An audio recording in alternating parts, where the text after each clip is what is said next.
आखिर कौन थे वो धनुर्धर जिसके आगे भगवान श्री राम भी नतमस्तक हुए? कौन थे वो महान योद्धा, आइए जानते हैं 10 ऐसे महान योद्धा जो इस धरा पर आए। लेकिन वो कौन सा योद्धा है जो सबसे सर्वश्रेष्ठ हैं? रामायण और महाभारत काल में एक से एक बड़े योद्धा थे, जैसे भगवान श्री कृष्ण, गुरु द्रोण, कर्ण, अर्जुन, भीष्म, प्रद्युम्न, कृपाचार्य, श्री बलराम आदि। रामायण काल में भी कई सुर और असुर योद्धा थे, जैसे भगवान श्री राम, श्री लक्ष्मण जी, हनुमान जी, रावण, मेघनाद आदि और मायावी में कुंभकर्ण, मारीच आदि। मित्रों, अगर आप इस चैनल पर नए हैं तो कृपया आप चैनल को सब्सक्राइब अथवा फॉलो जरूर कर लें ताकि हमारी नई वीडियो सबसे पहले आप तक पहुंच सके। 10वें नंबर पर शक्तिशाली योद्धा हैं देवराज इंद्र। प्राचीन काल में देव और असुर नाम से दो जाति समूह होते थे। हम जिस इंद्र की बात कर रहे हैं वह अदिति पुत्र और शची के पति देवराज पुरंदर हैं। इंद्र देवताओं के राजा हैं।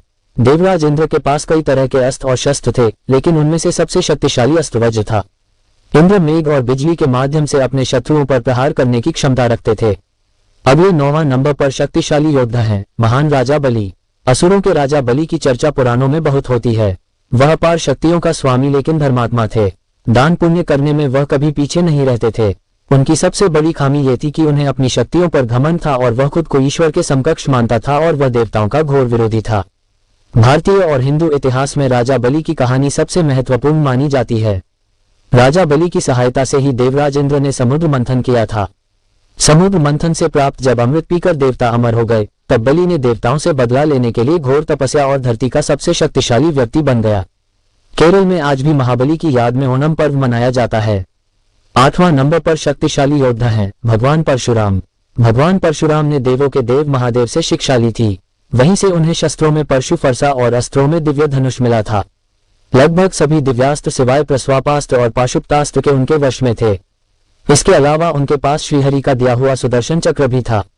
उन्होंने अत्याचारी हयवंशियों के विरुद्ध 21 बार युद्ध लड़ा था। उनके इस युद्ध में लगभग सभी क्षत्रियों ने हयवंशियों का साथ दिया था, लेकिन उन्होंने सभी को मौत के घाट उतार दिया था। लेकिन प्रभु श्रीराम के समक्ष समर्पण और भीष्म के समक्ष प्रस्वापास्त्र के कारण उन्हें झुकना पड़ा था। परशुराम अत्यंत कठोर प्रवृत्ति के थे। वे अपने शत्रुओं का समूह नाश करके ही दम लेते थे, लेकिन कहते हैं कि पराजितों के प्रति उनका व्यवहार भी अत्यंत कठोर हुआ करता था। कहते हैं कि भगवान परशुराम आज भी जिंदा है। अगले 7वां शक्तिशाली योद्धा हैं वानर राज बाली। वानर राज बाली किष्किंधा का राजा और सुग्रीव का बड़ा भाई था। बाली का विवाह वानर वैद्यराज सुषेण की पुत्री तारा के साथ संपन्न हुआ था। तारा एक अप्सरा थी। बाली को तारा किस्मत से ही मिली थी। बाली ऐसा महावीर थे जिनके आगे रावण भी कुछ नहीं था। बाली के पिता का नाम वानर श्रेष्ठ वृक्ष था। बाली के धर्मपिता देवराज इंद्र थे। बाली का एक पुत्र था जिसका नाम अंगद था। बाली गदा और मल्ल युद्ध में पारंगत था। उसमें उड़ने की शक्ति भी थी। धरती पर उसे सबसे शक्तिशाली माना जाता था, लेकिन उसमें साम्राज्य विस्तार की भावना नहीं थी। वह भगवान सूर्य का उपासक और धर्मपरायण था। हालांकि उसमें दूसरे कई दुर्गुण थे जिसके चलते उसको दुख झेलना पड़ा और भगवान श्री राम के हाथों मृत्यु को प्राप्त हुआ। अगले 6वां नंबर शक्तिशाली योद्धा हैं अश्वत्थामा। महाभारत में योद्धा तो एक से बढ़कर एक थे, लेकिन अश्वत्थामा का कोई तोड़ नहीं था। यदि दुर्योधन, द्रोण या कर्ण की जगह अश्वत्थामा को सेनापति बना देता तो आज भारत का इतिहास कुछ और ही होता, या फिर स्वयं श्री कृष्ण को अपनी प्रतिज्ञा तोड़कर उसे मारना होता। अश्वत्थामा सभी तरह के अस्त्र और शस्त्र में पारंगत था। उसे कोई मार भी नहीं सकता था क्योंकि वह स्वयं रुद्रांश था। अपने महान पिता द्रोणाचार्य से उन्होंने धनुर्वेद का ज्ञान प्राप्त किया था। अश्वत्थामा को धनुर्वेद के सारे दिव्यास्त्र, आग्नेय, वरुणास्त्र, पर्जन्यास्त्र, वायव्यास्त्र, ब्रह्मास्त्र, नारायणास्त्र, ब्रह्मशिर आदि सभी उसने सिद्ध कर लिए थे। नारायणास्त्र एक ऐसा अस्त्र था जिसका ज्ञान द्रोण के अलावा महाभारत के अन्य किसी योद्धा को नहीं था। महाभारत युद्ध के बाद जीवित बचे 18 योद्धाओं में से एक अश्वत्थामा भी थे। अश्वत्थामा को भगवान श्री कृष्ण ने 3000 वर्षों तक जीवित रहकर दुख भोगते रहने का शाप दिया था। अगले 5वां शक्तिशाली योद्धा हैं श्री लक्ष्मण जी। प्रभु श्री राम जी के भाई श्री लक्ष्मण जी की गणना श्रेष्ठ धनुर्धरों में की जाती है। उन्होंने महान ऋषि वशिष्ठ जी और श्री अगस्त्य मुनि जी से शिक्षा ग्रहण की थी। उनके पास उनके मुख्य अस्त्र शस्त्र धनुष और खड्ग था। उन्हें समस्त दिव्यास्त्रों का ज्ञान था। उल्लेखनीय है कि उनके दिव्य बाण में इतनी शक्ति थी कि जिसके बल पर उन्होंने एक रेख खींचकर ही सीता माता को सुरक्षित जगह दे दी थी। ऐसी शक्ति किसी अन्य योद्धा में नहीं थी। उन्हें शेषनाग का अवतार माना जाता है। छोटे बड़े कई युद्धों में भाग लेकर उन्होंने जीत हासिल की थी। उन्होंने भगवान श्री परशुराम जी को चुनौती दे दी थी और मेघनाद जैसे उस युग के श्रेष्ठतम योद्धा को पराजित कर उसका वध कर दिया था।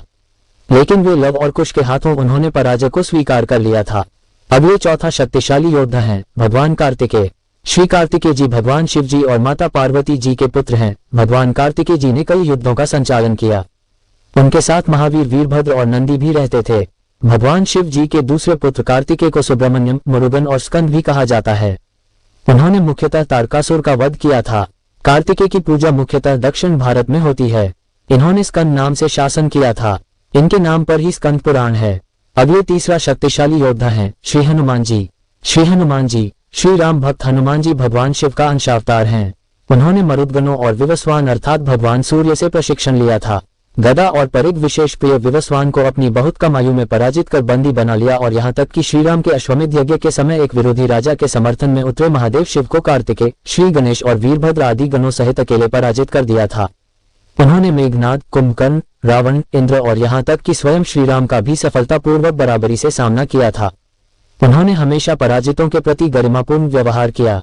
उनमें किसी भी प्रकार की कोई कमजोरी नहीं है।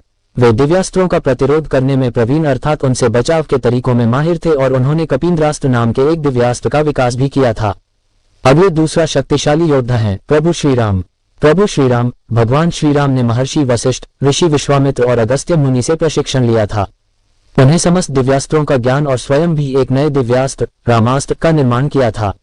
उनका मुख्य आयुध धनुष और खड्ग है। गीता में श्री कृष्ण ने इन्हें शस्त्रधारियों में सर्वश्रेष्ठ कहा है। उन्होंने कई असुरों का वध किया और कई राजाओं से युद्ध लड़ा। कई युद्धों के विजेता रहे श्रीराम का विशेषतः रावण के विरुद्ध युद्ध सबसे महत्वपूर्ण था। हालांकि कहते हैं कि एक बार उनका युद्ध शिव और हनुमान से भी हुआ था। हनुमान के विरुद्ध ये युद्ध टाई रहा। और पहला शक्तिशाली योद्धा है भगवान श्री कृष्ण। प्रभु श्री कृष्ण उन्होंने प्रारंभ में स्वयं ही प्रशिक्षण लिया और उन्होंने खुद ही एक विद्या का विकास किया जिसे कायारिपु कहते हैं, जो बाद में मार्शल आर्ट और कुंफू के रूप में विकसित हुई। उन्होंने गोपों को प्रशिक्षित कर नारायणी सेना का निर्माण किया था जो उस काल में दुनिया की सबसे शक्तिशाली सेना थी। बाद में उन्होंने दिव्यास्त्रों का प्रशिक्षण क्रमशः सांदीपनि और भगवान परशुराम जी से लिया था। परशुराम जी ने उन्हें सुदर्शन चक्र दिया था। उन्हें ज्ञात विश्व के समस्त दिव्यास्त्रों का ज्ञान था। उनके पास मुख्य अस्त्र और शस्त्रों में चक्र, धनुष, खड्ग और गदा थी। विश्व में भगवान शिव के अतिरिक्त व्यक्ति जिन्हें वैष्णव ज्वर का भी ज्ञान था, वे सभी कलाओं और विद्याओं में पूर्ण थे। इसीलिए भगवान श्री कृष्ण जी को पूर्णावतार भी कहा जाता है। वे सर्वश्रेष्ठ धनुर्धर भी थे, जैसा कि मध्य राजकुमारी लक्ष्मणा के स्वयंवर में प्रमाणित हुआ जहां अर्जुन भी फेल हो गए। उनका संपूर्ण जीव युद्ध और सिर्फ युद्ध में ही व्यतीत हुआ। उन्होंने महादेव शिव तक को पराजित किया और अकेले ही इंद्र सहित समस्त देव सेना को परास्त कर दिया था। जो उनके जीवन के रासलीला की बात करते हैं उन्होंने कभी महाभारत पढ़ी ही नहीं और वे सभी श्री कृष्ण के भक्त नहीं शत्रु हैं। श्री कृष्ण जैसा योद्धा कभी इस धरती पर नहीं हुआ और न होगा। भगवान श्री कृष्ण और श्री राम जी भगवान हरि नारायण के ही अवतार है। जानकारी अच्छी लगी हो तो कमेंट में जय श्री राम लिखना ना भूले और चैनल पर नए हैं तो कृपया चैनल को सब्सक्राइब तथा फॉलो जरूर करें। धन्यवाद।